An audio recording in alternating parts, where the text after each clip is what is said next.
Hey, Dina, how are you? Hey Patrick, what's up? I'm good. How are you? Great, not too much. It's a good day here. I'd love for you to go ahead and introduce yourself.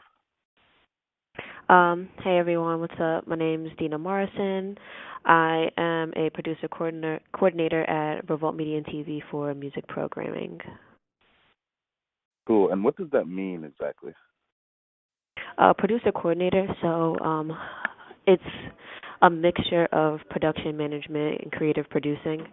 So as a producer, I assist with creating some of the content around the music videos and some of the shows we have on our channel, as well as for our digital platform, Revolt.tv.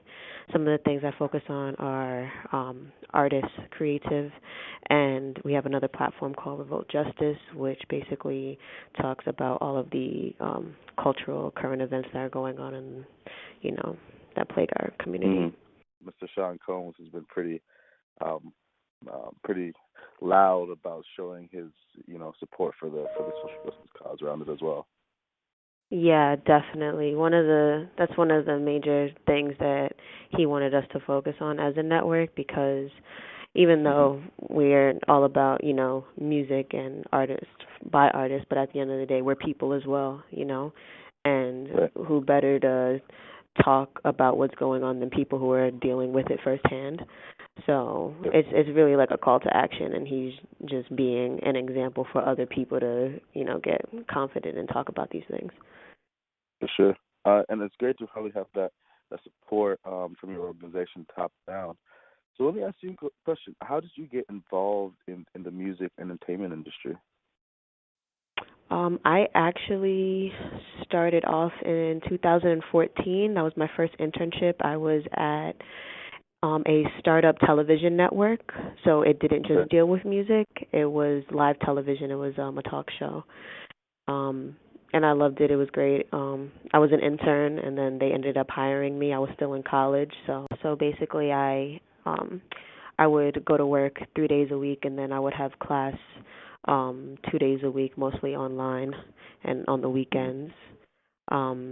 It was a startup company, so with startups, there's always a lot of things that don't really work out. So the company ended up going under in 2015. So I ended up leaving, and then I got an internship at Hearst. I was with the digital media department, so I focused on production management. That's why I started off with production management. And we basically did all of the photo shoots for Cosmopolitan, Elle, Esquire, Redbook, Good Housekeeping, things of that nature. Yeah. I worked with the producers to help create the photo shoot campaign. So I worked with like Lion Babe. That was like one of the artists I work with. I worked with like Nike and Adidas, stuff like that. That was a different experience, but it was really good. Yeah. It expanded my network, so that was pretty cool too. And then simultaneously, I started freelancing with Revolt. The um, the Hearst building is only around the corner from the old Revolt office. The story of how I got to Revolt is I was actually didn't have any internships or anything going on, and I was like kind of like really depressed because I loved working in entertainment and I just had to get back into it. So one day it was maybe like 3-4 o'clock in the morning, and I was waitressing and serving, and I was just so pissed off, and I ended up going on LinkedIn. I was like, someone's gonna hire me, someone's gonna talk to me or something like that. So I saw this guy. His name is Corey Colvin. He's one of my mentors now. He used to work at CNN, Fox, as a production manager, and I saw that he was currently working at Revolt. And I was following Revolt. That's when they were doing the Revolt Music Conference, and I saw like Diddy had hired someone who just stood up and was like, "Hey, I want to work for you." And he was like, "All right, cool." So I was like, "That's gonna be me." Long story short, I basically messaged him on LinkedIn and I said, "Hey, I love what you're doing. Your resume is super impressive. I hope to get to your caliber one day." And he messaged me back the next day and he was like, "Yeah, I see you've been working in entertainment too. I love to help people who are up and coming. Send me your resume." So I sent him my resume. Then he said, "Meet me in the city." And then I ended up at a shoot in the YouTube space with Sway and the whole Revolt team. Cool. Wow. Yeah, it was like a surreal moment kind of. And then he was just talking to me. He was like, he was like, like the company is like it's still a startup. There's still a lot of things going on, but it's a great place to learn. If you're ambitious, you'll be great. You'll be dope. So, anytime that I was a freelancer, so I was a freelance PA. So literally, whenever they had something going on, he would call me, and I would be like, yes. Like no matter if I had class, like no matter what I was doing, I would drop it and go. Like one year, that year, in March, I flew myself down to Austin for South by Southwest, so I could work, and like they knew like how serious I was. And then that that May, I was graduating from college, and I didn't have a job offer from Hearst, so I was just hitting him up. I would go to the Revolt office and just be like, "Hey guys, like I'm here, I'm about to graduate. Like, what's good? What's going on?" And they saw I was ambitious and I was really serious about it, so they just had me coming in. They just had me come in. I didn't really have to interview or anything. They said, "Yeah, like you're part of the team," and I just signed my paperwork. And yeah, so it was an interesting ride. I started off as a freelancer, associate. Then I graduated like maybe in May will make a year since I've been in music programming. Some of the challenges that I had to overcome was really knowing my worth and what I wanted to do. I had not been. Revolt is a music and television company, so we do linear programming. We focus on music and artists, and we have a social team. So there's a lot of different avenues to explore since it is a startup company. So when I was in production management, I knew I didn't like it, so I had to really figure out what it is that I wanted to do exactly. I didn't like the technical aspect of everything, even though it was a great background. I learned a lot. So just really having to put my mind to what exactly I wanted, and I said I wanted to be a producer in music. I wanted to work with artists. I want to have a say and have my voice heard on the type of music that we put out and the type of artists that we showcase. Revolt is so small. I actually had the opportunity to attend some of the music meetings. I went to all of the concerts that we did. I watched all of the programs that we did. So I really got a feel and understanding of what Revolt's filter was, and I realized that I'm the target audience, so it's whatever I like basically. So I just realized that like I am the audience, I'm the tool. As long as I understand who I am and what I want to do, then I'll be perfectly fine, Like it's not a matter of like learning someone else or like trying to piggyback off someone else. It was just really developing who I am and what my musical palette was. And then also like a lot of networking. Like I would always go to shows. Like I would go from show to show like 3 times a week at least. I made it a point to go somewhere, and then I would meet some of the managers, I would meet some of the label reps, I would meet some people in the agency. I met with friends who worked on PR, who worked with some more like up-and-coming artists, like who aren't even really like on the radar like digitally. And I would just like, go to some of their studio sessions. I would make relationships, give my opinion. And yeah, it was very grassroots. And then I read this book called Produced by Faith by Devon Franklin, and it really helped me carve out how to get what I wanted. So there were like actionable steps of what you had to do. Like I had to write out, I want to be a producer for music programming, like explicitly what I wanted, Then I had to look up companies who had producers in music programming. So I looked at like Spotify, Warner Brothers, Universal, RCA, Epic.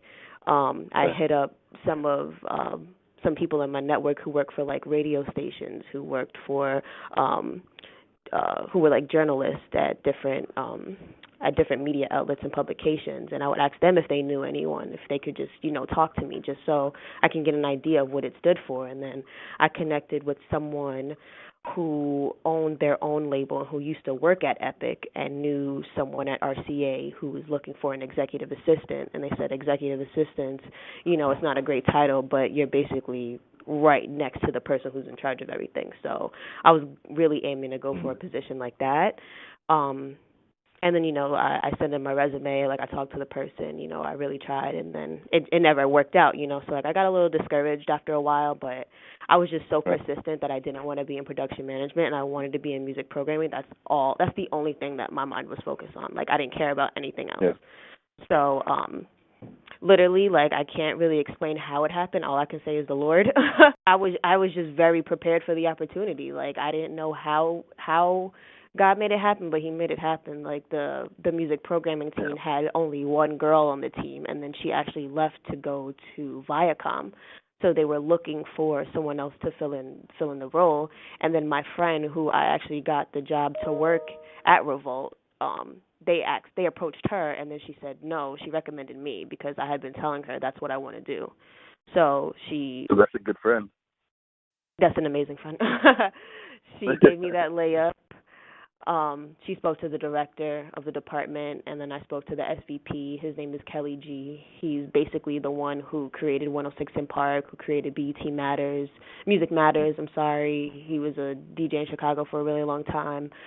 He saw my drive and my ambition. He knew I didn't really have any experience in music, but I'm just a connoisseur of music. I told him like I'm willing to learn, and he would ask me some musical questions, and I guess I got him right, and he was just like, all right, come on board, like, let's do it and let's make it happen. So I think whenever we have like a live event going on, and I'm actually like working, like I'm talent coordinating and working with the artist and being a part of the overall show, I love like Hmm. the live in the moment crazy psycho action. Yeah.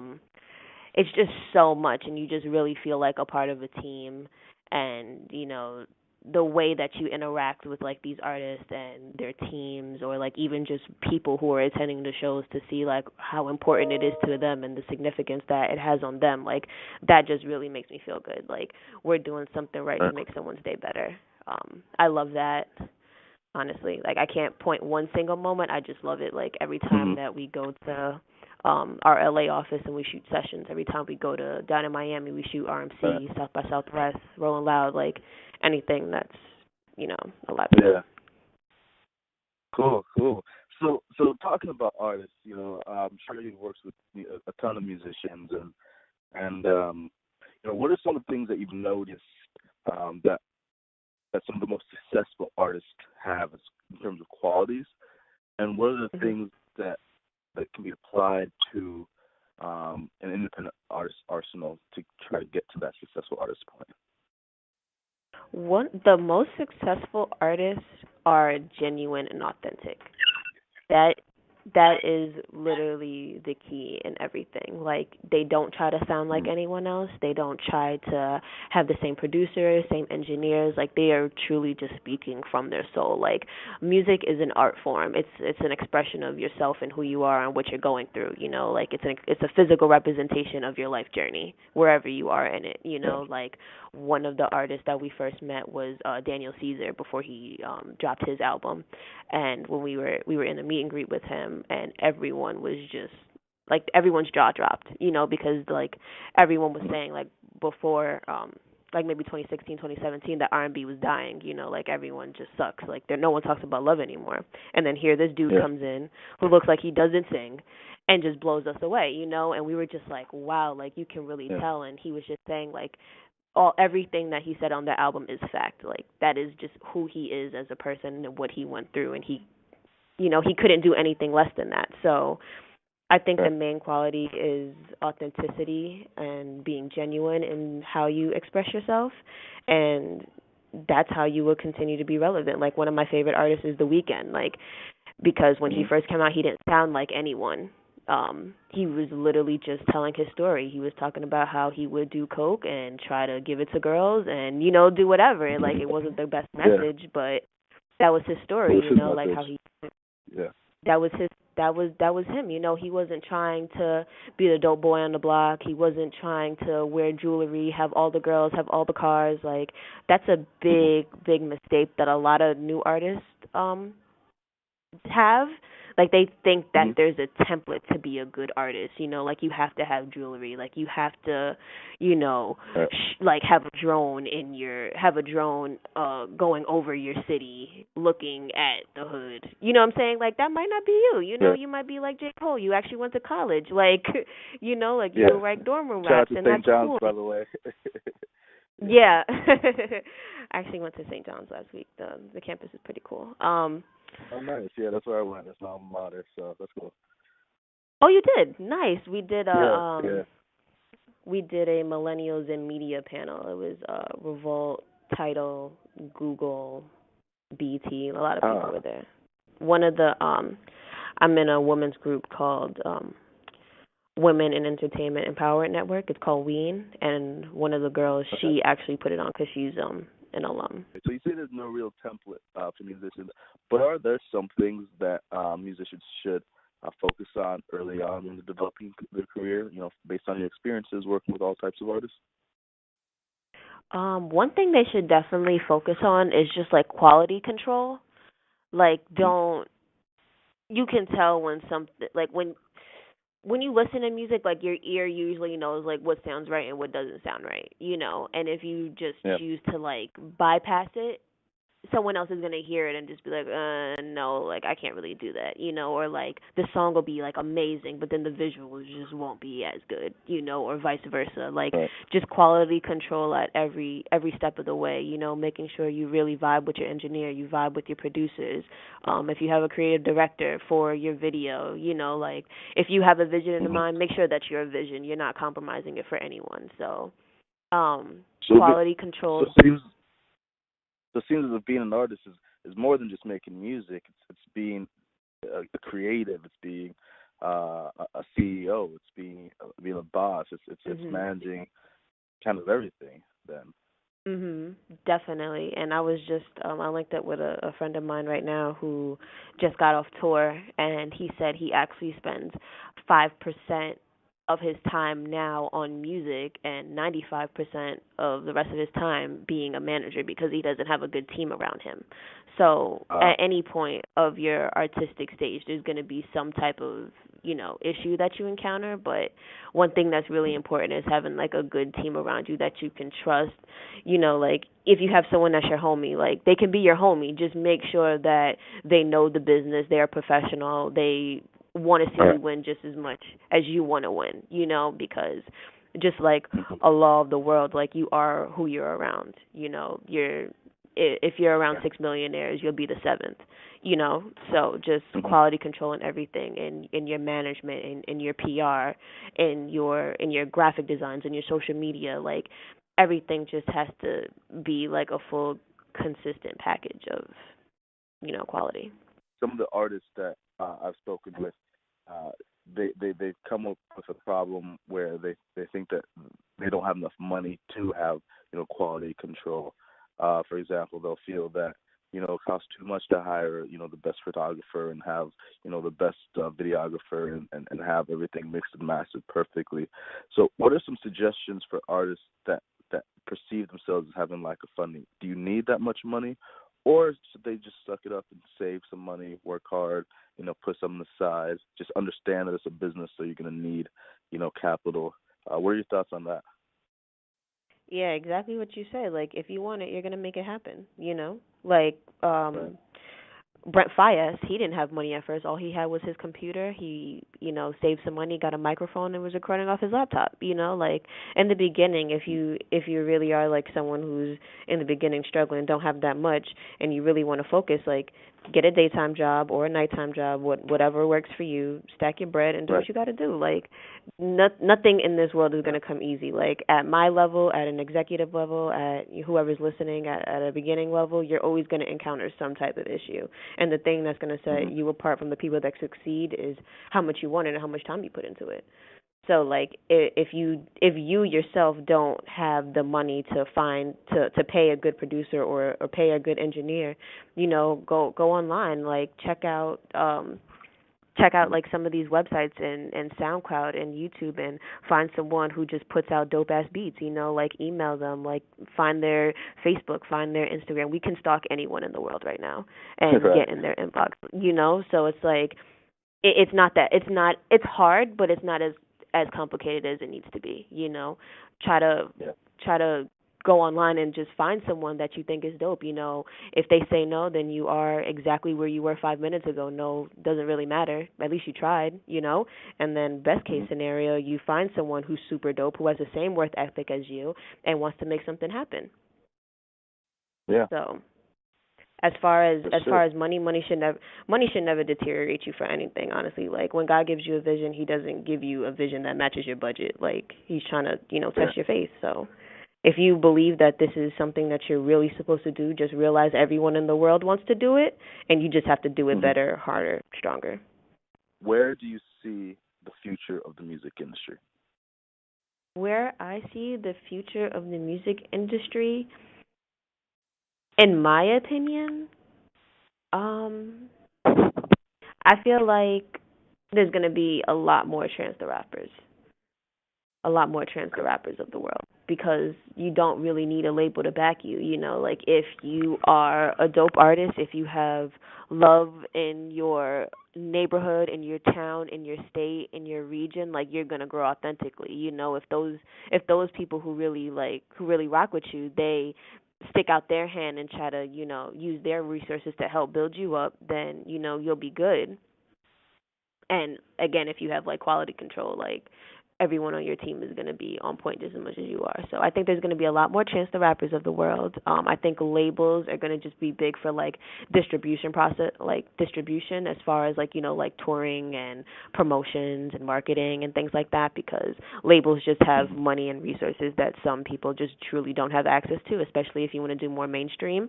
Like with the weekend, Hmm. he was huge on Tumblr and online and everything like that. And then he signed to his label, and they just helped bring him international.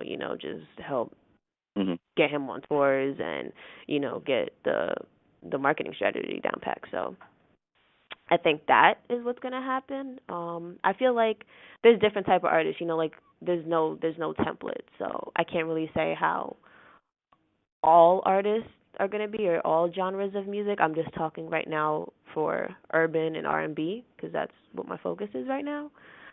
Hmm. Um, and what was your second question? With the multitude of independent artists out there, the millions on Mhm. Spotify or on SoundCloud, etc., do you think that there's going to be movement from 1% of independent artists making a viable career to like 5 to 10 to 20%? And you already answered it with your Chance the Rapper question answer, but it was basically trying to figure out, if all the independent artists out there in the world are going to have a better shot of success. Now that the industry is kind of moving, towards that path. Hmm. That I can't really say because like with the influx of the digital age, like we're in the information era. We're getting bombarded with so many things. Anyone Right. could I could go right now and put out an album on Spotify and SoundCloud. You don't really need much to put out. I think it's really just going to be quality control. Whose hands can you put it in, whose ears can you put it in, um, and we just need. I think the age of A&Rs are going to come back because since so many people have access Mm-hmm. to do, no one really has the know and the wisdom of what sounds good and what looks good and what needs to be done. I do think Right. that is going to come back because just Interesting. simply like looking at mainstream music right now, like this isn't going to last for very long. Honestly, this is a wave. And it's cool, it's Right. fun, it's dope, but it's definitely a wave and when the next new thing And what comes do you out, mean I by think it's going that? to be. What do you Like mean? the current mainstream sound in the hip hop Yeah. R&B community. Okay. Mhm. The number Yeah, one sound though definitely. in the world, but yeah, I feel you. No, yeah, Which it's I think is definitely a number one in the catalyst world. though. It's a catalyst to something greater than possibly then. Oh yeah. Oh yeah, yeah, yeah, definitely. I mean, like take a look back at music history, like with Outkast and the Diplomats and Hmm. all of that. Like hip hop was still dope. Like it was fire. We weren't like, number 1 in the world, but we were on top. And pop Right. culture and music culture, they took from us. So Hmm. if and that was just a wave like that sound doesn't coincide with what it is right now. So this Right. is just a Right. wave, and whatever the next new wave is going to be, like it's just going to add on to what our music history already is. Cool. Deena, thank you so much for your time. I really appreciate you. I apologize for the production hiccups. I No hope you'll problem. sound and look amazing. And yeah, thank you so much. I really appreciate you. Yeah, no problem. When is this going to come out? So I'm gonna chop it up this week. Let me stop